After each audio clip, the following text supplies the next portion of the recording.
আল্লাহ ইবাদতের জন্য পাঠাইলেন। ইবাদত কি অনেক মানুষ মনে করে তাসবিহ টানো, জিকির করো, মসজিদে যাও, নামাজ পড়ো, এটাই ইবাদত না। আপনি দুনিয়াতে আসা থেকে মরণ পর্যন্ত যা করবেন সব ইবাদত। বাজারে যাবেন ইবাদত, ভালো করে বুঝুন। হাসি দিবেন ইবাদত, কান্না করেন ইবাদত, ঘুমায় যান ইবাদত। আপনি জীবনে যা করবেন সব ইবাদত। তবে মন গড়া করলে হবে না, সব করতে হবে মদিনাওয়ালার আদর্শে।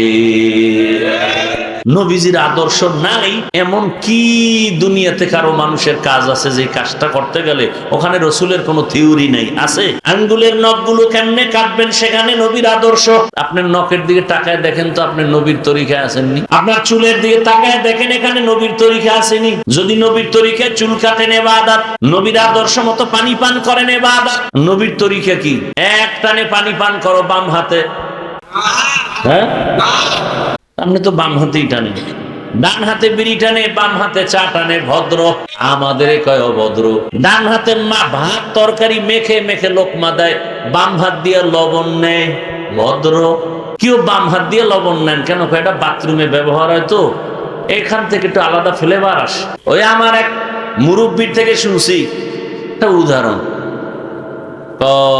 কিছু ভদ্রলোক হোটেলে খাইতে বসছে, এক পার্শ্বে টেবিল চেয়ারে সফর অবস্থায়, আর এক পার্শ্বে কয়েকজন হুজুর বসছে খাইতে। হুজুরের আগে বৈশা খাওয়া শেষ এমন সময় প্লেটটা আঙ্গুল দিয়ে চেটে চেটে খায়।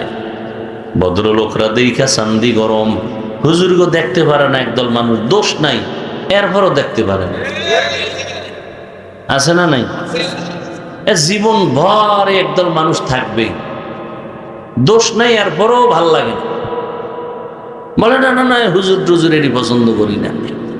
কিছু বোনেরাও আছে হুজুর টুজুর পছন্দ করে না, এরা সমাজের বোঝা। কি বোঝা বলেন তো? আপনারা টাকা সরকারের চাকরি করেন, বেসরকারি চাকরি করেন, বেতন খান, টেবিলের তলে দিয়ে আবার কত কিছু আনেন। আর আমগো আপনারা কি দেন বলেন তো? গালি ছাড়া কি দেন? একজন ইমাম সাহেব 24 ঘন্টা ডিউটি করে, প্রত্যেক দিন বেতন দেন 5,000, 6,000, 7,000। তাও সভাপতি দেয় 100, সেক্রেটারি সভাপতির থেকে আরো ধনী হে দেয় 50। কেন? কয় বেশি দিলে সভাপতির থেকে বেশি বেদবি হবে। 24 ঘন্টা গোলামের মতো কাজ করাইয়া ইমাম সাহেবের বেতন দেয় 5-6,000, তাও বাকি। এর থেকে আর কি জুলুম হতে পারে দুনিয়ায়? আল্লাহ হেদায়েত দান করে। তো ওই ভদ্রলোকরা হোটেলে বইয়ে কয়, দেখছো নি কেমন সাদা সাদে, আমাদের দেশের বিলেই তো এমন সাদে। মানে একটা ধাক্কা দিল। হুজুরদের তো ঠকানোর ক্ষমতা কারণ নাই, কারণ পৃথিবীর চূড়ান্ত শ্রেষ্ঠ বুদ্ধিজীবী কোরআনওয়ালা হাদিসওয়ালারা। এরা যে খাইছে এগো প্লেটের খানা বাইরে টেবিলের নিচে পইরা রইছে, বুঝেন না? এরা তো চাটে না, কিছু খায়, কিছু ফালায়, কিছু প্লেটে থাকে। ভদ্র হুজুরেরা বয়ে বয়ে খায়। রে আমাদের দেশের কুত্তায় তো এরকম খায় না, ও তো একটু জিব্বা দিয়ে সাইটে মাইটে খায়। ইজ্জতের হেফাজতকারী কে? বড় কঠিন। কিন্তু মাদ্রাসায় পড়লি, তোর বাপও একটা বোকা। এই মাদ্রাসায় পড়ে কি হবি? ছোট বাচ্চাও কি করবি? কি করবি? চাকরি পাবি, সার্টিফিকেট পাবি, এখানে পরে কি হবে? কিন্তু আল্লাহ ইজ্জতের হেফাজত করবেন, ও জবাব কিন্তু ওর কাছে আছে। অনেকে দেয় না ভদ্র, আবার অনেক চালাক ছাত্র আছে দিয়া দিয়া দিয়েই দেয়, সাথে সাথে তোরে মাটি দিমু। মাদ্রাসা করে কি করবো? তোরে পাড়াইয়া ফাড়াইয়া মাটি দিব। আর কি করবো? তোরে জনমের মতো মাটি দিব, এমন মাটি দিব ফাড়াইয়া তোরে আর কি উঠাইতেই পারবে না, তোর 14 গোষ্ঠী পারবে না। তুই লেখাপড়া করে কি জ্ঞান অর্জন করছো বল? পৃথিবীর মধ্যখান জায়গাটা কই? ছাত্রকে বলা সম্ভব? ফাউল একটা প্রশ্ন করে আটকাই দিল। কিছু বেয়াদব আছে দেখবেন, হুদা ইমাম সাহেবরে প্রশ্ন করব, হুজুর মুসা নবীর মার নামটা কোন তো? ও আউযুবিল্লাহ বিসমিল্লাহ পারে না। হুজুর কয় আমার তো খেয়াল নাই, কালকে বলবো।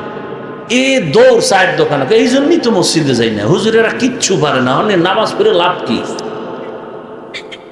কিছু বেয়াদব আছে না? ছাত্ররা কয় পৃথিবীর মধ্যখান জায়গাটা কই? তো কিছু চালাক ছাত্র আছে, ও কয় স্যার আপনি কি এত টেনশনে আছেন? আপনি যেখানে বসে আছেন এটাই পৃথিবীর মধ্যখান জায়গা। কয় তুই কেমনে কইলি? কেন আমি টুপিওয়ালা, বিশ্বাস হয় না? আপনি যদি এত বড় বিশ্বাসঘাতক হন তাহলে ফিতা দিয়ে মাপ দেন। পার্সে আটকাইছে। আবার প্রশ্ন করে কে, এই যে একটা গাছ দেখো, কাহা বলতো এখানে কাক আছে পাখি আছে, বলে হ্যাঁ। এখানে কত হাজার পাখি বা কয়শো পাখি, এটা সম্ভব? এরপর একটা ফাউল প্রশ্ন করছে, আল্লাহ কয় টুপি দিছো, কোরআন পড়ছো, ইজ্জত আমি হেফাজত করব। ও জবাব দিয়ে এখানে 500 পাখি আছে, 500। তুই কেমনে কইলি? আপনি বিশ্বাস হয় না? যদি আপনি বিশ্বাসঘাতক হন গণনা করেন, গণনা করে যদি দেখেন 500 থেকে বেশি, বুঝবেন আমেরিকা থেকে বেড়াইতে আইছে। আর যদি দেখেন 500 কম, এখান থেকে ময়মনসিংহে বেড়াইতে গেছে। এলমেরা এজাজ করদান বেহিসাব, খলকেরা দাদান জবাবে বাসাওয়া। ইমামের সাথে কত খারাপ আচরণ করেন, আলেম রে কত গালি দেন, ফেসবুকে বাজে কথা লেখেন। কেউ গালি দেয় না, বরং কলিজা ভরে দোয়া করে, আল্লাহ এলাকায় শান্তি দাও, কবরওয়ালাদের আযাব মাফ করো, ব্যবসায় বরকত দাও, অসুস্থ রোগীরে সুস্থ বানাও। কোন আলেম কোনদিন কারোর জন্য বরদোয়া করে না। ও পর্দার আড়ালের আম্মা জানেরা, বোনেরা, কয়দিন আর দুনিয়ায় থাকবেন আর বাহাদুরি করবেন? মনের বাহাদুরির ভাব নিয়ে কত অন্যায় করলেন, মোবাইল চালাইলেন, স্বামীর মাল নষ্ট করলেন। মনে চাইছে বেপরদায় মার্কেটে যাবেন, দৌড়ায় গেলেন। মনে চাইছে মোবাইল চালাবেন, সারা রাত মোবাইল চালাইলেন। ও আমার কলিজার যুবক, জীবনে গুনাহ তো কম করো নাই রে বাবা, অনেক গুনাহ করে ফেলেছ। চোখের গুনাহ, হাতের গুনাহ, জবানের গুনাহ, অন্তরের গুনাহ। মনে চাইছে পার্কে যাবা, দৌড় মেয়ে রেখেছো, কেউ বাধা দিছে, মানো নাই। মনে চাইছে দাড়ি রাখবা না, রাখো নাই, কারো বাধাও মানো নাই। মনে চাইছে নামাজ পড়বা না, পড়ো নাই, কেউ বাধা দিলে রাগ করছো। জীবনটা হেলায় খেলায় মনের স্বাধীনভাবে ঘুরছো। কয়দিন আয়াতের গ্যারান্টি? ওই কয়েকদিন আগে আমি বাইতুল্লাহ ছিলাম, শুনছি তোমরা যারা ফেসবুকের গোলাম দেখছো, বিদেশ থেকে টাকা পয়সা কামাই কইরা ঢাকা এয়ারপোর্টে নামছে, স্ত্রী সন্তান পরিবার গাড়ি নিয়ে আসছে আগায় নেওয়ার জন্য। গাড়ির মধ্যে ওইটা বাড়িতে রওয়ানা। বাড়ি যাওয়ার আগে গাড়িটা রাস্তার পাশে পানিতে বইরা, স্ত্রীও মরে গেল, বাচ্চাও মরে গেল। ওই লোকটা স্বর্ণ অলংকার নিয়ে হাতে নিয়ে কাঁদে, ও মালিক, মানুষ বিয়া কইরা খাইয়া না খাইয়া বউ সন্তান নিয়ে একসাথে থাকে, একটা আনন্দ আমি তো তাও পাই নাই। আজকে স্বর্ণ অলংকার টাকা নিয়ে কামাই রুজি করে আসছি, একটু আনন্দ করে আবার বাহিরে চলে যাব, কিন্তু এমন কপাল আমার নিজের হাতে বাচ্চাটা মরে গেল চোখের সামনে, আমার চোখের সামনে স্ত্রী মরে গেল। ওই কুমিল্লা জেলার একটা থানার ভেতরে কয়েক বছর আগে চিত্রাং নামের একটা তুফান আসছিল, ডিসেম্বরে সম্ভবত। বিদেশ থেকে 8 বছর চাকরি করে আসছে, দেশে এসে একটা ডুপ্লেক্স বিল্ডিং করছে। আগামী শুক্রবার বিল্ডিং এ ঢুকবে, হুজুরকে দাওয়াত দিচ্ছে। হঠাৎ শুক্রবার আসার আগে বিল্ডিং এর পাশে মিস্ত্রিরা কাজ করে, পাশে একটা টিনের ঘর, ছোট একটা ঘর, চৌকির উপরে রাতের বেলা স্ত্রী, বাচ্চা আর স্বামী ঘুমাইছে। চিত্রাং নামের তুফান শুরু হয়ে গেছে। একটা বড় গাছ আইসা ঘরের উপরে বইলে 3 জনের বুকের মাঝখানে চাপ লাগছে। জায়গায় শেষ। যুবক ছেলে, ও যুবক বাবা, আগামীকাল এই ময়দান আর থাকবে না। হতে পারে তুমি এখন সুন্দরভাবে বসে আছো, কালকে হসপিটালের রোগী।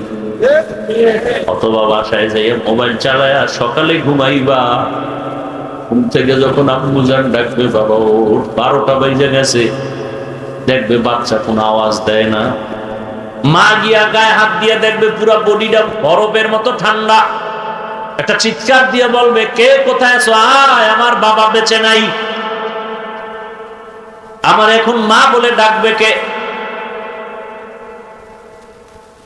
ওই যে মাইলস্টোন স্কুলের ঘটনা, আমার মসজিদের মুসল্লি তিনি চট্টগ্রাম গেছে, খবর শুনে এদিকে ঝামেলা লেগে গেছে, মেয়েটা স্কুলে, মা গেছে আনতে, মেয়েটা অন্য দরজা দিয়া বের হইয়া গেটের বাইরে আসছে, মা গেছে ভিতরে মেয়েকে খুঁজতে, বাচ্চাটা নিরাপদে আছে, মা বাঁচতে পারেন। মিডিয়ায় দেখছো বাবা, ওই মেয়েটা বারবার কান্না করছে, আমি আম্মু বলে কারে ডাক দিব, আমারে মায়ের আদর কে দিবে। বাবা কান্না করবে আমার ছেলে মারা গেছে, ইমাম সাহেব কোথাও যাইয়েন না, জানাজা পড়ান লাগবে। বাবা কাঁদবে আর বলবে কে আছো, বাজারে যা সাদা কাপড় কিনে নিয়ে আয়। আবার কান্না করে এক দলকে বলবে যা তাড়াতাড়ি বাঁশবাগানে কবর কর। আবার কাউকে বলবে ঘরের পিছে তাড়াতাড়ি গরম পানি করে গোসলের ব্যবস্থা করো।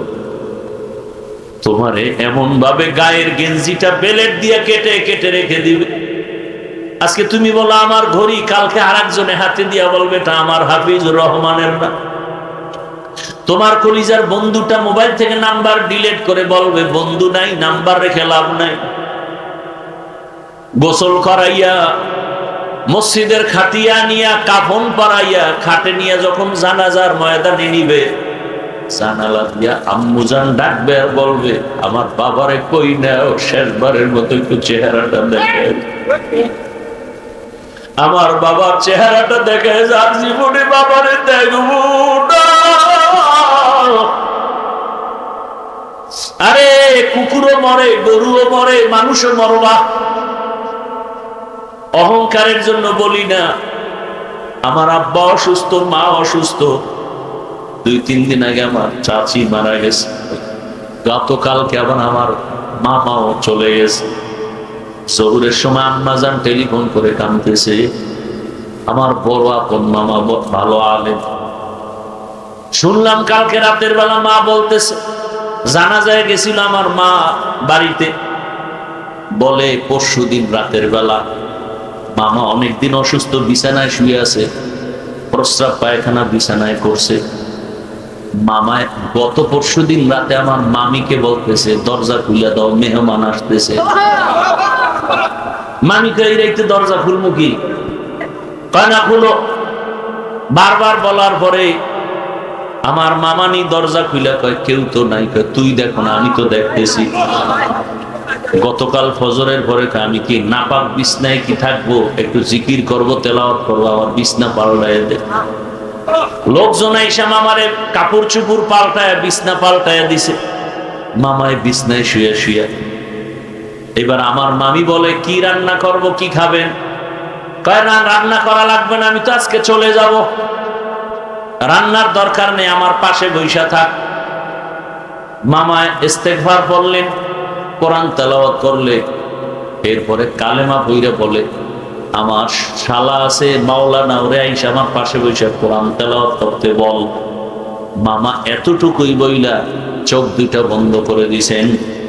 মামি বলে আর জবানে কোনো আওয়াজ আসলো না। কিছুক্ষণ পর দেখি দুনিয়াতে নাই। মানুষও মরে, কুকুরও মরে, গরুও মরে, তুমিও মরবা, আমিও মরব।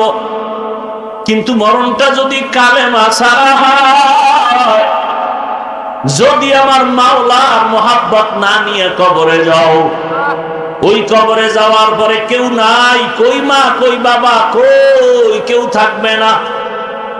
নবী বলেন 3টা প্রশ্ন করা হবে, রবের পরিচয় দাও, ধর্মের পরিচয় দাও, রহমতের নবীর পরিচয় দাও।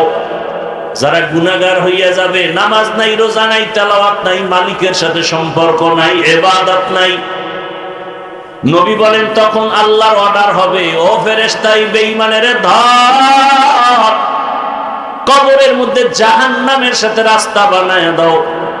আল্লাহ রাগ করে বলবে এই বেঈমানের কম সুযোগ আমি দুনিয়ায় দেই নাই। আমি আল্লাহর দেওয়া পানি বাতাস নিয়ামত ভোগ করি, আমার হুকুম মতো চলে নাই, নিজেও নামাজ পড়ে নাই, অন্য নামাজ পড়তো তাও পছন্দ করে নাই, নিজেও হালাল খায় নাই, অন্য হালাল খায় তাও পছন্দ করে নাই, নিজেও পর্দা করে না, অন্য পর্দা করতো তাও পছন্দ করে নাই। আল্লাহ বলবে আর ছাড় দেওয়া যাবে না। আল্লাহ শেষবারে রাগ করে বলবে কবরের মাটি এই নাফরমানের ধর, দুই দিক থেকে জোরে জোরে চাপ দাও। দুই পাশের মাটি এত জোরে চাপ দিবে পাঁজরের হাড়গুলো চুরমার হয়ে যাবে। ও আমার যুবক বাবারা, বৃদ্ধ বাবাজিরা, পর্দার আড়ালের মা বোনেরা, আল্লাহর কোরআন সত্য যদি আপনার অন্তর বলে, গুনাহ নিয়ে আল্লাহর কাছে গেলে আযাবে ভুগতে হবে, জাহান্নামের আগুনে জ্বলতে হবে, এ কথাও সত্য। তবে চিন্তা করেন, দুনিয়ার গরম সহ্য করতে পারেন না, গুনাহ নিয়ে কবরে হাসরে দাঁড়াইলে জাহান্নামের গরম কেমনে সহ্য করবেন? এখনো সময় আছে, তওবা করেন।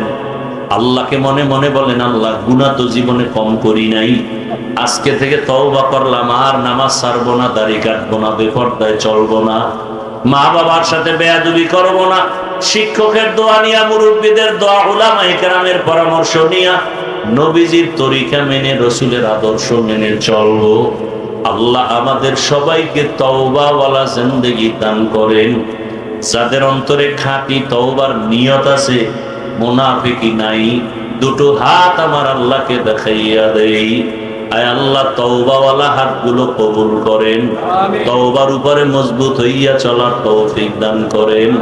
আয় আল্লাহ গুনাহমুক্ত জীবন আমাদের দান করেন, আমিন। আল্লাহ আমাদের সবাইকে কবুল করেন। সুবহানাল্লাহি ওয়া বিহামদিহি।